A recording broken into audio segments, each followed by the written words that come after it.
ಬಾಂಗ್ಲಾದೇಶದಲ್ಲಿ ಇನ್ನೂ ಕೂಡ ಮುಂದುವರೆದಿದೆ ಹಿಂದೂಗಳ ಮೇಲಿನ ದೌರ್ಜನ್ಯ. ಹಿಂದೂಗಳ ಮೇಲೆ ಅವರು ದಾಳಿ ಮಾಡ್ತಾ ಇದ್ದಾರೆ, ಕೊಲೆ ಮಾಡ್ತಾ ಇದ್ದಾರೆ, ಬೆಂಕಿ ಹಚ್ತಾ ಇದ್ದಾರೆ ಮನೆಗಳಿಗೆ. ಅದು ಮತ್ತೆ ಕೂಡ ಈ ಕ್ರೌರ್ಯ ಮುಂದುವರಿತಾ ಇದೆ. ಅಲ್ಲಿನ್ನೂ ಕೂಡ ನಿಲ್ಲೋ ತರ ಕಾಣ್ತಾ ಇಲ್ಲ.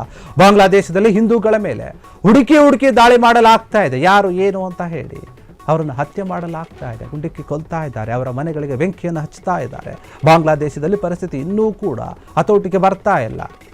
ಹಿಂದೂಗಳು ಅಲ್ಲಿ ಬದುಕೋದೇ ಕಷ್ಟ ಆಗಿಬಿಟ್ಟಿದೆ.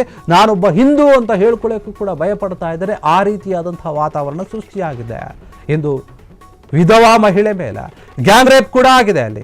ಅಷ್ಟೇ ಅಲ್ಲ, ಅದರ ಜೊತೆಗೆ ಓರ್ವ ಪತ್ರಕರ್ತನ ಮೇಲೆ ಗುಂಡಿನ ದಾಳಿ ಆಗಿದೆ, ಗುಂಡಿಕ್ಕಿ ಕೊಲ್ಲಲಾಗಿದೆ ಆತನನ್ನ.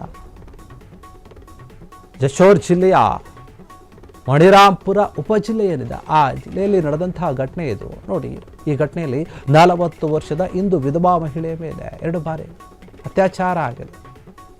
ಇನ್ನು ರಾಣಾ ಪ್ರತಾಪ್ ಬೈರಾಗಿ ಎಂಬ ಪತ್ರಕರ್ತನ ಕೊಲೆಯಾಗಿದೆ, ಆತನ ಗುಂಡಿಕ್ಕಿ ಕೊಲ್ಲಾಗಿದೆ. ಈ ಪತ್ರಕರ್ತ ವಿಚಾರಕ್ಕೆ ಬರೋದಾದ್ರೆ, ಮಾರುಕಟ್ಟೆಗೆ ಹೋಗ್ತಿರ್ಬೇಕಾದ್ರೆ ಆ ಪತ್ರಕರ್ತನ ಮೇಲೆ ಗುಂಡಿನ ದಾಳಿ ಮಾಡಿದ್ದಾರೆ, ಆತ ಸ್ಥಳದಲ್ಲಿಯೇ ಸಾವನ್ನಪ್ಪಿದ್ದಾರೆ. ಇನ್ನು ಮಹಿಳೆಯ ವಿಚಾರಕ್ಕೆ ಬಂದ್ರೆ, ಆ ಮಹಿಳೆಯನ್ನ ಮರಕ್ಕೆ ಕಟ್ಟಿ ಕೂದಲನ್ನು ಕತ್ತರಿಸಿ ಚಿತ್ರಹಿಂಸೆ ಕೊಡಲಾಗಿದೆ. ಬರೀ ಅತ್ಯಾಚಾರ ಮಾಡಿರುವುದಲ್ಲ, ಈ ರೀತಿಯಾಗಿ ಕ್ರೌರ್ಯವನ್ನು ಮರೆತಿದ್ದಾರೆ ಅಲ್ಲಿನ ಪಾಪಿಗಳು. ಶಾಹಿದ್ ಮತ್ತು ಹಾಸನ್ ಮನೆಯೊಳಗೆ ನುಗ್ಗಿ ಆ ಮಹಿಳೆ ಮನೆಯಿಂದ ಅತ್ಯಾಚಾರವನ್ನು ಮಾಡಿದ್ದಾರೆ ಅಂತ ಹೇಳಲಾಗ್ತಾ ಇದೆ. ಇದೀಗ ಈ ದೃಶ್ಯಗಳು ಸಾಮಾಜಿಕ ಜಾಲತಾಣದಲ್ಲಿ ಭಾರಿ ವೈರಲ್ ಆಗ್ತಾ ಇವೆ. ಇದೇನು ಹೀನ ಕೃತ್ಯ ಅಂತ ಕೆಲವರು ಚೀಮಾರಿ ಹಾಕ್ತಾ ಇದ್ದಾರೆ. ಮಹಿಳೆ ಎಚ್ಚರ ತೆಪ್ತಾ ಇದ್ದಂತೆ ಈ ಘಟನೆ ಆದಮೇಲೆ ಅಲ್ಲಿನ ಸ್ಥಳೀಯರು ಆಸ್ಪತ್ರೆಗೆ ದಾಖಲಿಸಿದ್ದಾರೆ ಆ ಮಹಿಳೆಯನ್ನು. ಇನ್ನು ಈ ಗುಂಡಿನ ದಾಳಿಯಲ್ಲಿ ಸಾವನ್ನಪ್ಪಿದಂತಹ ಪತ್ರಕರ್ತ ಬೈರಾಗಿ ಏನಿದ್ದಾರೆ, ಆತ ಬಾಂಗ್ಲಾದೇಶ್ ಡೈಲಿ ಎಂಬ ಪತ್ರಿಕೆಯಲ್ಲಿ ಹಂಗಾಮಿ ಸಂಪಾದಕ ಆಗಿ ಕೆಲಸ ಮಾಡ್ತಾ ಇದ್ದ ಎನ್ನುವಂತಹ ಮಾಹಿತಿ ಕೂಡ ಲಭ್ಯವಾಗಿದೆ.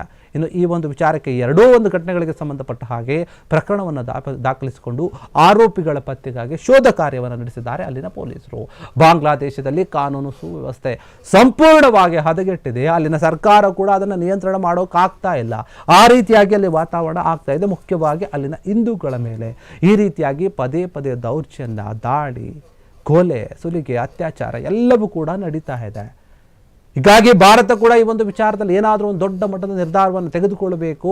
ಅಲ್ಲಿನ ಹಿಂದೂಗಳನ್ನು ರಕ್ಷಣೆ ಮಾಡುವಂತಹ ಕೆಲಸ ಮಾಡಬೇಕು. ಇಲ್ಲ ಅಂದರೆ ಇನ್ನು ಎಷ್ಟು ಹಿಂದೂಗಳ ಬಲಿಯಾಗುತ್ತೋ ಬಾಂಗ್ಲಾದೇಶದಲ್ಲಿ ಗೊತ್ತಿಲ್ಲ. ಇನ್ನು ಎಷ್ಟು ಹೆಣ್ಣು ಮಕ್ಕಳ ಅತ್ಯಾಚಾರ ಆಗುತ್ತೋ, ಮಾನ ಹೋಗುತ್ತೋ ಗೊತ್ತಿಲ್ಲ. ಹೀಗಾಗಿ ಈ ಒಂದು ವಿಚಾರದಲ್ಲಿ ಭಾರತ ಸರ್ಕಾರವು ಕೂಡ ಒಂದು ದೊಡ್ಡ ಮಟ್ಟದ ನಿರ್ಧಾರವನ್ನು ತೆಗೆದುಕೊಂಡ್ರೆ ಅಲ್ಲಿನ ಹಿಂದೂಗಳನ್ನು ಉಳಿಸಿದಂತಹ ಕೀರ್ತಿ ನಮ್ಮ ಭಾರತಕ್ಕೆ ಸಿಗುತ್ತೆ. ಇಲ್ಲ ಅಂದರೆ ಬಾಂಗ್ಲಾದೇಶದಲ್ಲಿ ಇನ್ನೂ ಕೂಡ ಹೀಗೆ ಇದೇ ರೀತಿಯಾಗಿ ಪ್ರತಿದಿನ ಒಂದಲ್ಲ ಒಂದು ರೀತಿಯಾದಂತಹ ಹಿಂದೂಗಳ ಮೇಲಿನ ದಾಳಿಗಳು, ಕೊಲೆಗಳು, ಅತ್ಯಾಚಾರಗಳು ನಡೀತಾನೇ ಇರುತ್ತೆ.